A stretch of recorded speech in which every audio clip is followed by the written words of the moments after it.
জানেন কি, বর্ণ পরিচয়ে স্রষ্টা ঈশ্বরচন্দ্র বিদ্যাসাগরের শেষ জীবন কিভাবে কেটেছে?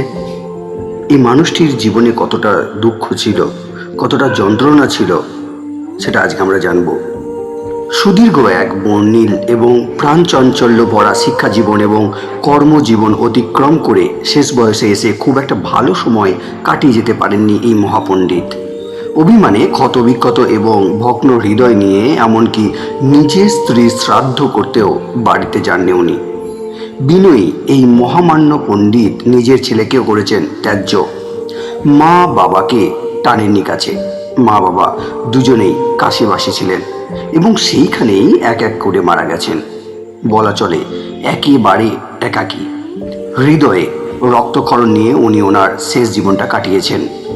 এমন না ওনাকে শুধু স্ত্রী পুত্র বাবা মা অথবা নিজের আপনজনেরাই কষ্ট দিয়েছেন, না, তৎকালীন সুশীল সমাজ, ইংরেজ শাসক গোষ্ঠী, কিছু লোভী স্বার্থান্বেষী জমিদার সবাই মিলে বিষিয়ে দিয়েছিলেন মাত্র 55 বছর বয়সী বিদ্যাসাগরের মানসিক জীবন।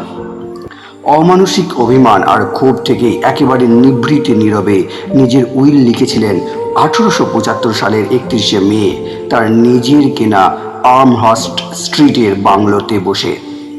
25টি অনুচ্ছেদে রচিত এই উইলের শেষ অনুচ্ছেদ দেখলেই পাঠকরা বুঝতে পারবে শেষ জীবনে কতটা মানসিক অবসাদে কাটিয়েছেন ঈশ্বরচন্দ্র বিদ্যাসাগর।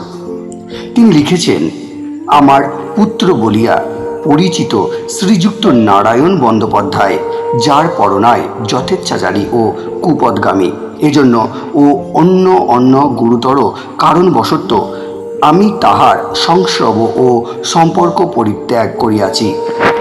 এই হেতুবশত বৃত্তির নির্বন্ধস্থলে তাহার নাম পরিত্যক্ত হইয়াছে এবং এই হেতুবশত তিনি চতুর্বিংশ ধারা নির্দিষ্ট ঋণ পরিশোধকালে বিদ্যমান থাকিলেও আমার উত্তরাধিকারী বলিয়া পরিগণিত অথবা এই বিনিয়োগ পত্রের কার্যদর্শী নিযুক্ত হইতে পারিবেন না। উইল লেখার পরেও ঈশ্বরচন্দ্র বিদ্যাসাগর জীবিত ছিলেন আরও 16 বছর।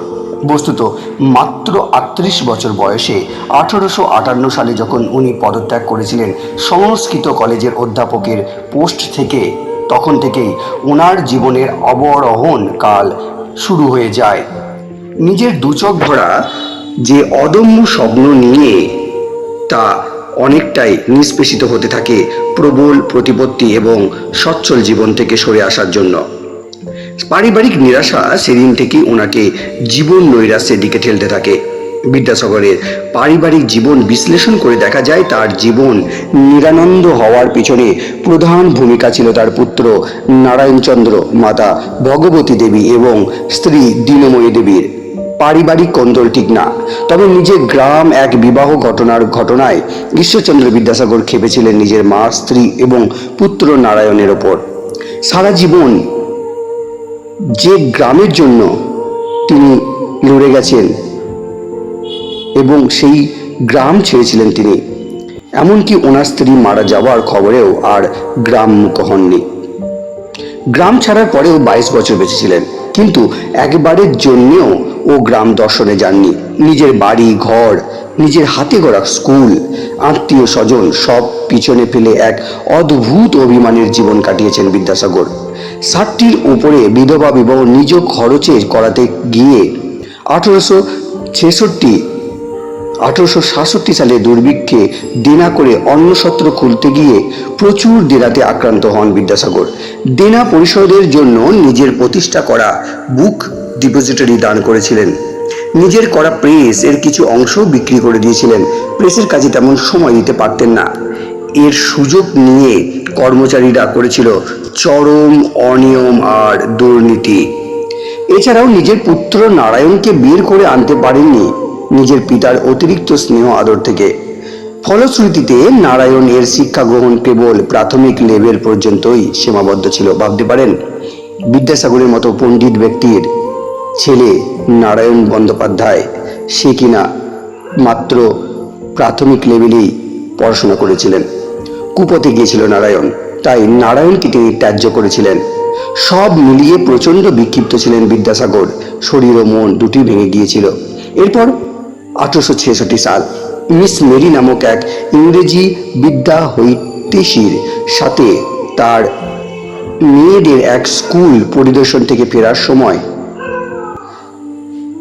গাড়ি উল্টে আহত হন ঈশ্বরচন্দ্র বিদ্যাসাগর। চোট পান লিভার এবং অ্যাবসেসে। এই লিভার চোট আর ওনাকে ভালো থাকতে দেয়নি। আমরণের যন্ত্রণার তিনি বয়ে বেরিয়েছিলেন। শেষ বয়সে এসে মানসিক এবং শারীরিক যন্ত্রণায় প্রচণ্ড কষ্ট পেয়েছেন, তবুও ওনার কলম থেমে থাকেনি। সবাই বলে মারা যাওয়ার আগে ওনাকে আনন্দ দিয়েছিল দুটো ঘটনা। এক, ওনার পুত্র নারায়ণের বিয়ে, তাও এক বিধবার সাথে। দুই, ওনার গড়া মেট্রোপলিটন ইনস্টিটিউশন। 1870 সালে পুরো পরিবারের বিরুদ্ধে গিয়ে পুত্রের বিবাহ দেন এক বিধবার সাথে। তার 1 বছর পরে ওনার মাতার অন্তর্ধান ঘটে কলেরা রোগে আক্রান্ত হয়ে। এরপরেই শিশুর মতো আকুল হয়ে পড়েন তিনি। শরীরের ভগ্নদশা নিয়েই চালিয়ে যেতে থাকলেন লেখালেখি কাজ, সমাজসেবার কাজ। 1879 সালে করা মেট্রোপলিটন ইনস্টিটিউশন উন্নীত হলো প্রথম শ্রেণীর কলেজে এবং এটি ওনার জীবনের শেষ ঘটনা, যা ওনাকে কিছুটা হলেও আনন্দ দিয়েছিল। 1891 সালে স্থায়ীভাবে চলে আসেন কলকাতার বাদুর বাগানের বাড়িতে। শারীরিক যন্ত্রণা তখন প্রবল, দাঁতে দাঁত খিটে সহ্য করছেন, ব্যথা প্রকাশের বিন্দুমাত্র চেষ্টা করেন না। ইংরেজ ডাক্তাররা দিলেন জবাব। চিকিৎসা চালালেন ডাক্তার মহেন্দ্রলাল সরকার।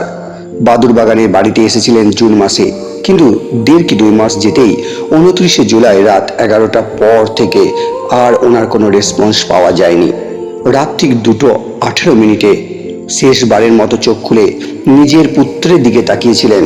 এরপর নিস্তব্ধ নিথর হয়ে গেলেন চিরজীবনের জন্য। এই কালজয়ী পুরুষের জীবনের অন্তিম মুহূর্ত কাটল প্রচণ্ড মানসিক এবং শারীরিক কষ্ট পেতে পেতে। মারা যাওয়ার 22 বছর আগের যে অভিমান ওনার মনে জন্ম দিয়েছিলেন ওনার মাতা, স্ত্রী এবং পুত্র, সেই অভিমানের রেস ধরে একেবারে নীরবে নিভৃতে প্রবল অভিমান আর হৃদয় ক্ষরণ নিয়ে ইহলোক ত্যাগ করেন বাঙালির তালিকায় 8ম হওয়া এই মহামনীষী। ধারণা করা হয় মায়ের উপর প্রচণ্ড অভিমানেই ঈশ্বরচন্দ্র বিদ্যাসাগর জীবনের শেষ 22টি বছর একাকী নিভৃতে কাটিয়ে গেছেন। চরম মাতৃভক্তির জন্য সুপ্রসিদ্ধ বিদ্যাসাগর এমনকি মায়ের ডাকে দামোদর নদীও সাঁতরে পার হয়েছিলেন। মায়ের নির্দেশেই স্থাপনা করেছিলেন অসংখ্য বিদ্যালয় আর বিনা বেতনে ছাত্রাবাস। কিন্তু সেই মা যখন বিদ্যাসাগরের অমতে মেয়ে রাতে আধারে বিয়ে দেন মুচিরাম এবং মনোমোহিনীকে, বিদ্যাসাগর প্রবল অপমানে, লজ্জা আর অভিমানে ছিন্ন করেছিলেন সব সম্পর্ক। বেঁচে ছিলেন যতদিন দূর থেকেই সব দায়িত্ব পালন করে গেছেন, কিন্তু নিজে থেকে গেছেন সবার অগোচরে, সবার চোখের আড়ালে এবং ধরাছোঁয়ার বাইরে।